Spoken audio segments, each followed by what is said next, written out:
Las confesiones protestantes. Queremos hacer un estudio de las principales confesiones que se desarrollaron durante la Reforma. Este es el primer estudio y va a servir como introducción a toda la serie. ¿Por qué queremos hacer un estudio de las confesiones protestantes? ¿Qué valor tiene un estudio así?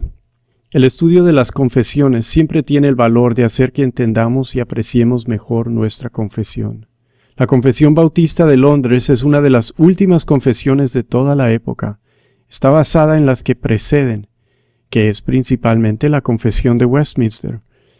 Pero esta también es una de las últimas confesiones de la época y de la Reforma, lleva mucha influencia anterior. Un estudio de las confesiones que antecedieron a las más conocidas nos va a ayudar a entender todo mejor. La circunstancia histórica dentro de las cuales se elaboran las confesiones ilumina su énfasis y su teología. Una confesión es un documento y por esto tenemos que interpretarlo como cualquier documento. ¿Cómo lo vamos a interpretar? Sabiendo el contexto original nos ayuda mucho en esto. ¿Quiénes son sus escritores? ¿Qué batallas enfrentaron? ¿Qué buscaban lograr con su confesión? El estudio de estas confesiones protestantes también nos ayuda a ver cómo se desarrolló la Reforma.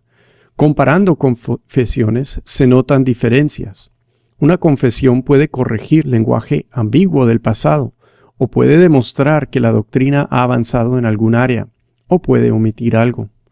Comparando confesiones se puede también ver lo que no cambia. Las buenas confesiones se deben repetir, ya que preservan a través de los años la doctrina recibida desde un comienzo. Esperamos que la sana doctrina no se altere, pero la buena doctrina se puede y se debe desarrollar usando lenguaje más preciso, conceptos más completos, distinciones más sofisticadas. La Reforma Protestante fue la gran época de las confesiones de la fe. ¿Por qué será? ¿Por qué no se desarrollaron antes? ¿Y por qué hoy seguimos usando confesiones de hace 400 años? Estas son preguntas interesantes. Vamos a buscar respuestas a ellas. El hecho que podemos hoy llenar 4 gruesos tomos de confesiones reformados nos habla de la importancia de estos documentos para las iglesias de la Reforma. Nos indica por un lado algo extraño. ¿Cómo necesitan tantas confesiones si al fin la doctrina cristiana debe concordar? Y se pone interesante el tema, me parece, cuando pensamos que existen muchísimas confesiones y nosotros hoy casi no las conocemos. ¿Qué estaban haciendo? ¿En cuánto varían entre sí las confesiones? ¿Qué podemos entender de todo esto? Quizás te parece exagerado tanto que le paramos bolas los bautistas reformados a estas confesiones de 1600 no sé qué. Si en una iglesia no tienen escrito lo que creen acerca de la Biblia, ¿cómo sabes exactamente qué es lo que creen? ¿Es lo que dicen los líderes en dada ocasión? ¿Qué hacen si estos líderes cambian? ¿Cambian de parecer o se apartan de la verdad? ¿Cómo se controla eso? ¿O qué tal que los líderes mismos cambien? Que entren otros de un parecer distinto. Es bueno tener confianza en los líderes, pero es bueno también tener formas de mantener el orden que no existan solamente en el parecer, en el pensamiento de alguien. Una iglesia puede escribir una lista mínima de creencias, pero ¿para qué toda una confesión tan amplia y cansona? Pues la ventaja de una confesión es que no solo trazas unas pocas doctrinas, pero también un resumen de un sistema coherente. La doctrina no se puede manejar irresponsablemente. Si tu lista de creencias es mínima, es máxima la cantidad de doctrinas sobre la cual puede haber desacuerdos. Es decir, no necesariamente va a haber unión sobre el sistema doctrinal, solo unos puntos de doctrina. Y el problema ahí es que la doctrina necesita tener un sistema si vamos a evitar contradicciones e incoherencias. Una confesión lleva con sí algo más que mínimo porque incluye un sistema, una forma de organizar y de entender toda tu doctrina, aunque no hable de todo lo que uno puede creer. Es suficientemente completo para comprender un sistema. Las confesiones históricas de las iglesias protestantes se armaron por teólogos capaces, reconocidos, fieles y han perdurado porque están bien hechas. Si nunca has leído una confesión de fe, hazlo y verás que una lectura pausada de la rica teología de una fiel confesión es una gran bendición. Te refresca con sana doctrina, te hace pensar, te ayuda a entender la Biblia y conduce a la madurez del cristiano y la iglesia. Tener una confesión no es simplemente un lujo o un ejercicio de interés intelectual. Yo creo que es necesario afirmar una confesión para tener un cristianismo robusto y estar conectado con la tradición del cristianismo de todas las edades. Estos son algunos de los beneficios de hacer un estudio de las confesiones protestantes. Nos ayuda a entender nuestra confesión, vemos también cómo se desarrolló la Reforma, apreciamos el trabajo de los reformadores que tantas confesiones produjeron, nos conecta con el cristianismo de las edades pasadas y hasta ahí está nuestra introducción. Quiero entonces comenzar el estudio explicando un ensayo de Herman Witsius. Herman Witsius fue un teólogo holandés que vivió desde 1636 hasta 1708. Él escribió una serie de ensayos sobre el credo de los apóstoles. El segundo de estos ensayos trata el tema de los artículos fundamentales. ¿Cuáles son los artículos fundamentales, los puntos fundamentales de la fe cristiana? Witsius considera en este ensayo cómo reconocer los artículos fundamentales de la fe y para qué sirven.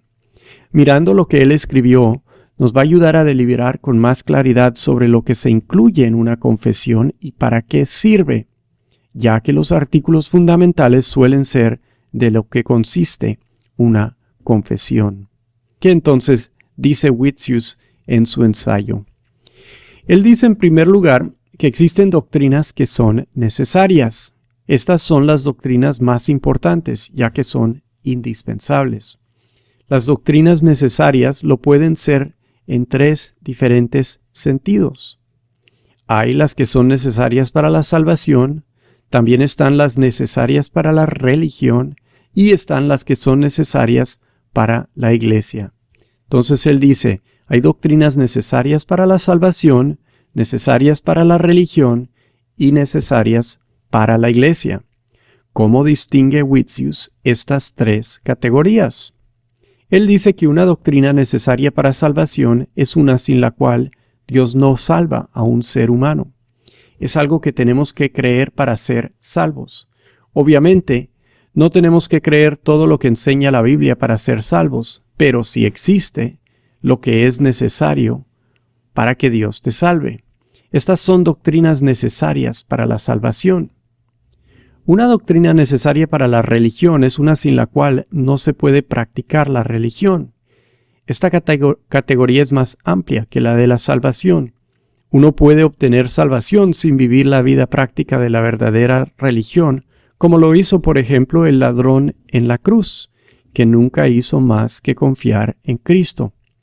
Pero si un cristiano va a vivir una vida que agrada a Dios, necesita creer algo más que solamente lo que es necesario para obtener la salvación.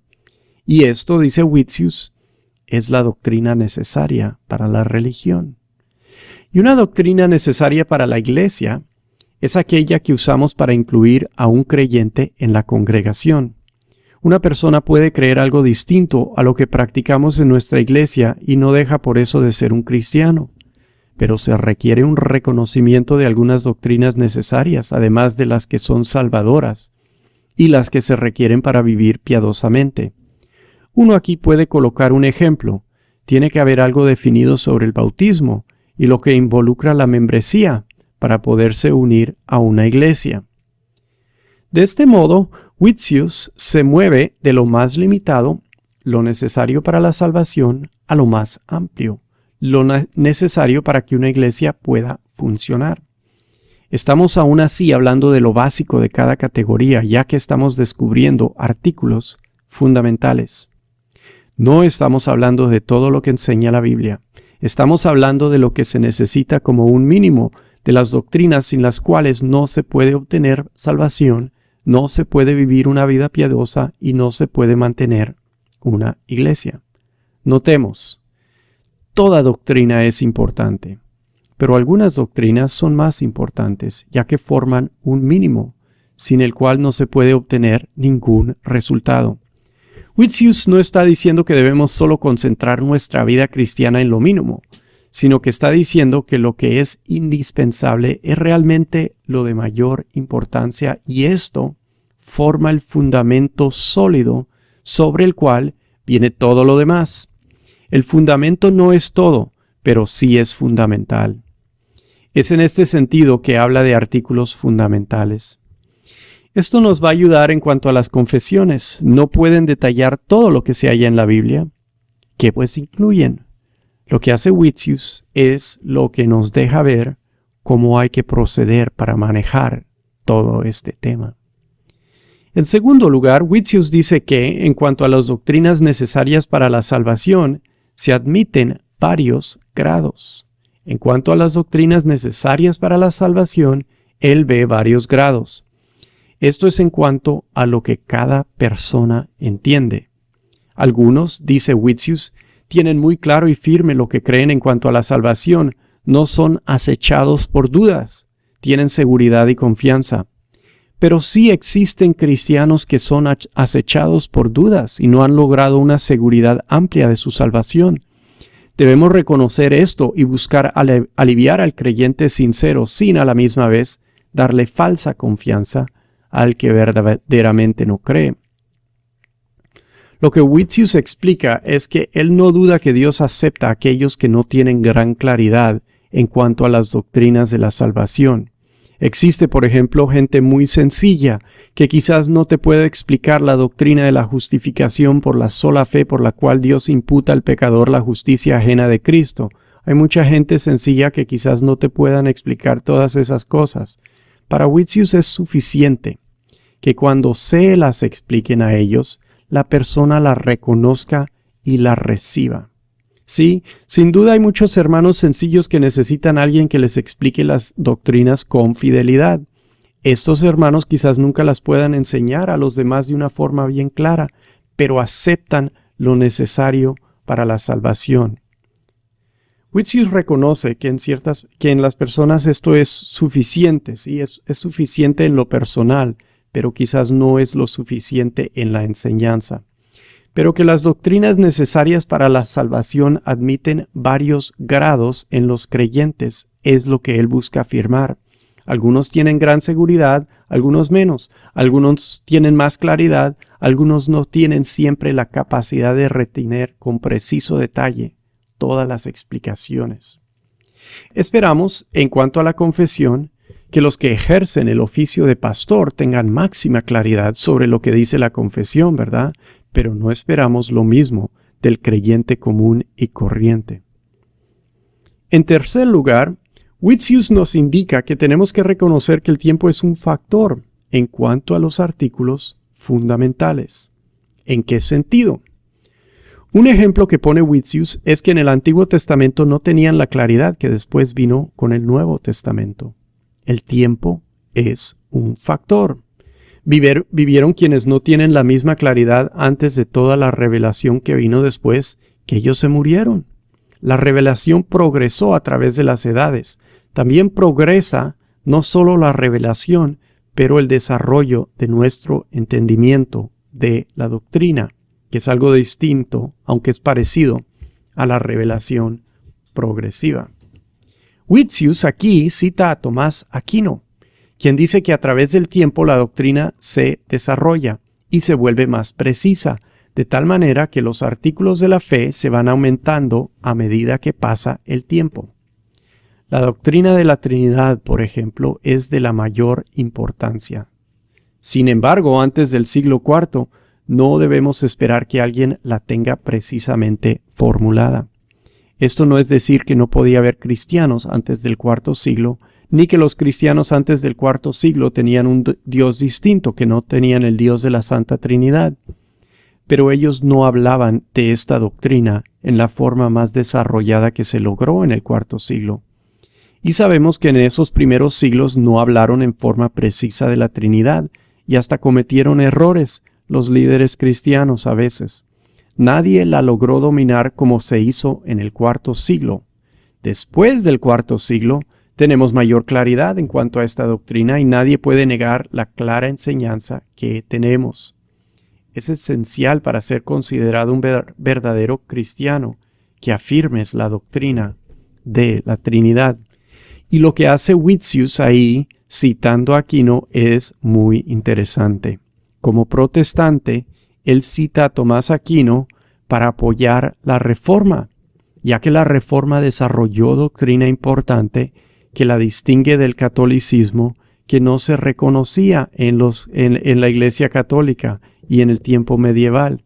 Se puede hacer, dice Witsius. Miren que aquí el Santo Tomás dice que sí se puede. Los credos de los primeros siglos de la Iglesia, el credo apostólico, el credo de Nicea, son importantes y valiosos. Pero este principio, que el tiempo es un factor, nos indica que las más largas confesiones han de esperarse después de un largo tiempo. Las confesiones protestantes llegaron después de 1500 años de historia cristiana. Y lo que dice Witsius es, claro, el tiempo es un factor. Entre más pasa el tiempo, más desarrollamos la doctrina y más larga, obviamente, van a ser las confesiones.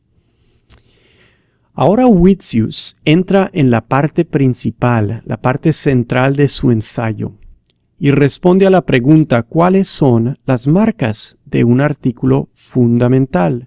¿Cómo podemos reconocer tales artículos? Esto es lo principal de lo que nos quiere comunicar el hermano Witsius. La primera marca de un artículo fundamental, entonces, es que debe estar en las Escrituras. Si no radica en la Biblia, no puede ser un artículo fundamental.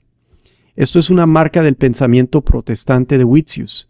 La Iglesia Católica no requiere que una doctrina provenga exclusivamente de la Biblia.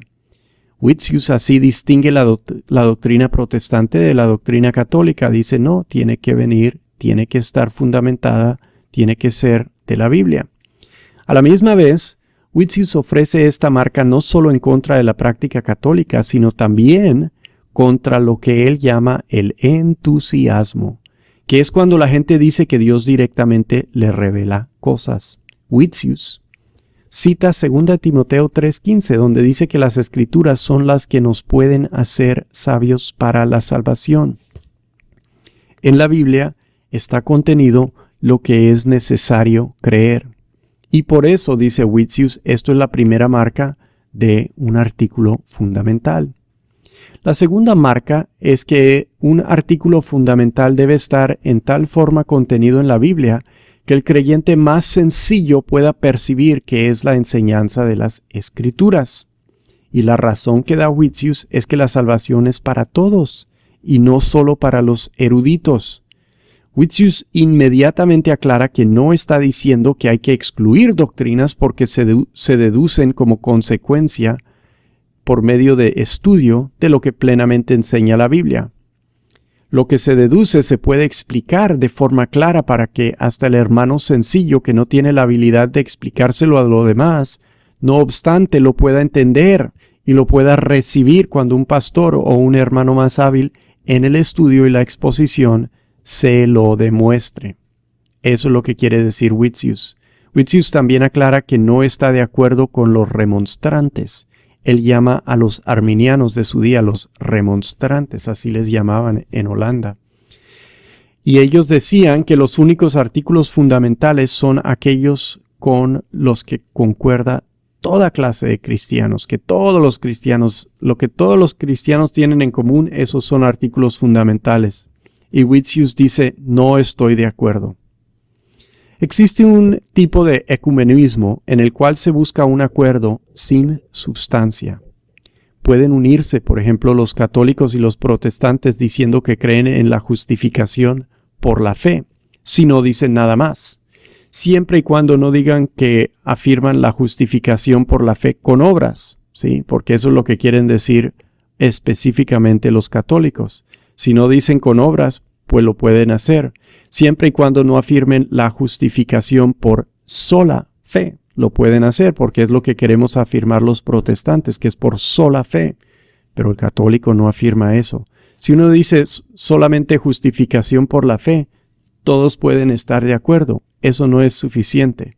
Y Witsius está diciendo, yo no estoy de acuerdo con eso, con esa forma de proceder en la cual se logra un acuerdo sin suficiente sustancia doctrinal. Él lo rechaza. Así que cuando dice que lo puede entender un cristiano sencillo, no está diciendo que no es doctrina robusta, ni tampoco que no sea doctrina debidamente desarrollada. Pero él nos recuerda que si es una doctrina tan compleja que pocos la entienden, y hasta si es una doctrina que no se puede explicar al creyente sencillo, por más verdadero y legítimo que sea, no puede ser un artículo fundamental, ya que un artículo fundamental es necesario para la salvación, la vida piadosa y el orden de la iglesia, y todo miembro de la iglesia debe poder entenderlas. Un artículo fundamental, sigue Witsius, con su tercera marca, en tercer lugar, debe ser algo necesario para la fe en Cristo y el verdadero arrepentimiento. Aquí, Witsius está usando la Biblia cuando dice que sin fe es imposible agradar a Dios y sin santidad nadie verá al Señor. Se está apoyando en esos versículos Witsius para su tercer marca. Y razona así. Si no es posible agradar a Dios aparte de la fe, entonces lo necesario para creer en Cristo tiene que ser un artículo fundamental. La deidad de Cristo, por ejemplo, y su humanidad perfecta, estos son necesarios para agradar a Dios, porque son necesarios para creer en Cristo, porque tienes que saber quién es Cristo.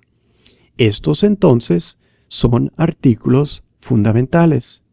Y si no es posible ver al Señor sin santidad, entonces, como dice la Biblia, entonces el arrepentimiento verdadero tiene que existir en todos los que le van a ver, ya que sin esto no podemos ser santos. Así es que Witsius logra su conclusión. Tenemos que obtener en los artículos fundamentales lo necesario para podernos arrepentir. Es consecuente entonces que necesitamos doctrinas que traten el pecado en nuestros artículos fundamentales. Esos son algunas de las cosas que logra esa tercera marca. La cuarta marca de una doctrina fundamental es cualquier cosa a la cual Dios ha anexado una amenaza de destrucción. Witsius ilustra este principio citando a 1 Juan 4, 2 y 3, donde dice que todo espíritu que no confiesa que Cristo ha venido en la carne no es de Dios. Negar que Jesucristo ha venido en la carne es anticristo, dice Juan. Witsius entiende por esto una amenaza de destrucción, ya que estar opuesto a Cristo te condena. ¿Sí? Ser anticristo es estar en condenación. Para Witsius, 1 Juan 4, 2 al 3, lleva anexada una amenaza de destrucción. Entonces, eso sería un artículo fundamental, que Jesucristo ha venido en la carne.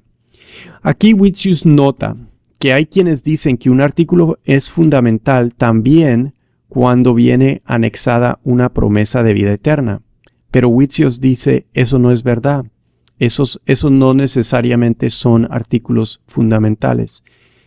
Él niega que esta sea una verdadera marca de un artículo fundamental, ya que en Apocalipsis pronuncia una bendición sobre el que lee esa profecía. Uno puede ser un cristiano, dice Witsius, y nunca leer el libro de Apocalipsis.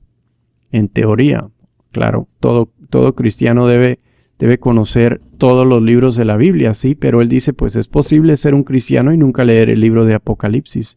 Entender el libro de Apocalipsis, por más que lleve una promesa de vida eterna, no es indispensable para la fe. Y entonces así comprueba que pues no siempre porque algo en la Biblia lleva anexada una promesa sea artículo fundamental, pero él sí cree que si algo en la Biblia lleva anexada una amenaza de destrucción, tiene que ser un artículo fundamental. Y entonces con esto nos muestra Witsius que hay muchas cosas buenas de la Biblia que quizás querríamos incluir, pero que no son estrictamente hablando doctrinas necesarias, aunque son doctrinas buenas y son doctrinas importantes, según su criterio. La quinta marca es cuando las Escrituras llaman alguna doctrina una fundación. Si la misma Biblia dice que es una fundación, tiene que ser fundamental, ¿verdad? 1 Corintios 3:11 dice, porque nadie puede poner otro fundamento que es el que está puesto, el cual es Jesucristo. No hay doctrina que pueda ser fundamental aparte de la doctrina de Cristo, explica Witsius. En sus días, en los días de Witsius, existían quienes negaban que uno tenía que saber mucho de Cristo para ser salvo, los socinianos. Pero Witsius dice que no. Sí es fundamental porque es necesario saberlo, porque la Biblia dice que es fundamental la doctrina de Cristo. Y es interesante para mí que en toda esta consideración que parece concentrarse en lo más mínimo, lo que está haciendo Witsius está desarrollando la necesidad de tener un sistema máximo de doctrina, es decir, un sistema completo. Si consideras lo necesario, está diciendo Witsius, vas a acabar con algo bien completo. La sana doctrina es así, es completa, es coherente, no demanda demasiado, pero sí requiere que nos responsabilicemos en conocer la Biblia y lo que ahí se enseña. La sexta marca de un artículo fundamental es toda cosa que hay que saberse para entender algo ya establecido como artículo fundamental. Este es un poco difícil de entender. La leo otra vez. La sexta marca de un artículo fundamental es toda cosa que hay que saberse para entender algo ya establecido como artículo fundamental. Es decir, ves que esto cae dentro de los artículos fundamentales, digamos, este artículo, esta doctrina, porque ves en ello una de las marcas anteriores y dices, esto tiene que ser un artículo fundamental. Entonces, entiendes, además, que para aceptar esta doctrina, de pronto, de la doctrina de que estamos hablando, existen varias otras que lógicamente la apoyan, ¿sí? Esta doctrina que ya sabes que tiene que ser fundamental, tiene otras doctrinas más básicas que la apoyan. Toda doctrina que apoya otra doctrina que ya sabemos es artículo fundamental, ¿sí? O sea, el artículo fundamental descansa sobre esta otra doctrina. Esa doctrina tiene que ser igual un artículo fundamental. Es lo que está diciendo Witsius. Repito lo que dice Witsius. Toda doctrina que apoya otra doctrina que ya sabemos que la doctrina apoyada es artículo fundamental, tiene que ser igual un artículo fundamental. Witsius a esta marca que es un poco difícil de entender, que es un poco difícil de explicar, nos da este ejemplo. Sabemos que solo somos salvos por la gracia de Cristo. Esto lo dice muy claramente la Biblia y es, según varias de las marcas ya expuestas, un artículo fundamental, que solo somos salvos por la gracia de Cristo. Nos damos cuenta de que esto es verdad por la profundidad de nuestra miseria e incapacidad para salvarnos. Si somos salvos por la gracia de Cristo, esto tiene que apoyarse en algo que anterior, que es nuestra miseria y nuestra incapacidad. Por consecuencia, la doctrina de nuestra incapacidad como pecadores es también un artículo fundamental, ya que la salvación por la gracia, que es un artículo fundamental, lógicamente se basa en eso, lógicamente lo requiere. Y eso no, o sea, todo esto que está diciendo Witsius no solo amplía lo que se incluye en una confesión, también ayuda a organizar nuestra confesión, demostrando que existen relaciones entre las doctrinas y que es un sistema coherente, el cual buscamos desarrollar. La séptima marca es que si en algún tema queda claro que la parte más difícil es una doctrina necesaria, es decir, que esta parte difícil de lo que estamos estudiando es un artículo fundamental y se conecta a otra parte que es más fácil, entonces se supone que la parte fácil del tema se debe también aceptar, se incluye como artículo fundamental. Esta marca es algo parecida a la anterior e igual es difícil de explicar. Solo que aquí él está diciendo, si en algo que hablemos de una doctrina existe una parte fácil de entender y otra parte más compleja, y sabemos que la parte compleja es un artículo fundamental, entonces aceptemos la parte fácil de una vez. Vamos a dejar ese punto sin más explicaciones, sin ilustraciones, aunque quizás lo requiera, ya que no queremos demorar demasiado en el ensayo de Witsius. Pero esa es la idea de sus marcas. Y así Witsius completa sus 7 marcas, notando que las 2 primeras sirven para mostrar lo que no puede ser un artículo fundamental, lo que no se radica en las Escrituras y no se puede enseñar a un cristiano común y corriente. Y las últimas 5 marcas sirven para marcar positivamente las doctrinas que sí deben ser artículos fundamentales. Witsius no ha acabado ahí su ensayo, sino que sigue notando esto. Todo cristiano de suficiente edad debe conocer y creer los artículos fundamentales. Witsius arguye que entre más capacidades tengan, menos tolera Dios la ignorancia de un cristiano. Witsius está diciendo que debemos conocer todo lo posible sobre nuestra fe y que Dios lo espera. Claro, él no lo dice por provocar ansiedad en la gente. Lo dice para que seamos serios y responsables con nuestra religión. Un cristiano que está madurando quiere aprender doctrina, quiere saber estas cosas y lo anhela. Debemos buscar tener conocimiento firme, sin ser ansiosos y dudosos, pensando que Dios nos está buscando castigar. Dios nos está buscando en esto madurar. Parte de la irresponsabilidad y falta de seriedad del cristianismo común de nuestros días es que ni piensan sobre los artículos fundamentales y no tienen una confesión de fe. ¿Cómo van a aplicarse a conocer lo que Dios espera si en ningún lado tienen elaborados claramente estos artículos fundamentales? ¿Cómo van a llegar a lo que es la estructura, el mismo edificio, sin primero entender el fundamento? Para eso es útil una confesión. Y Witsius, hablando de artículos fundamentales, nos ayuda a ser conscientes de la utilidad de las confesiones. Witsius también nota que es casi imposible determinar el número total de los artículos fundamentales. Es una tarea difícil que se ha llevado a cabo por los mejores teólogos a través de los siglos, así que no pensemos que se ha completado. La teología se sigue desarrollando. Eso lo dijo Witsius hace casi 400 años. Debemos, dice Witsius, ser diligentes en conocer todo lo posible, pero debemos a la misma vez reconocer que no es absolutamente necesario tener una lista exacta de todos los artículos fundamentales. Tenemos una buena lista en nuestras confesiones. Es decir, seamos serios y responsables y no seamos ansiosos ni afanados.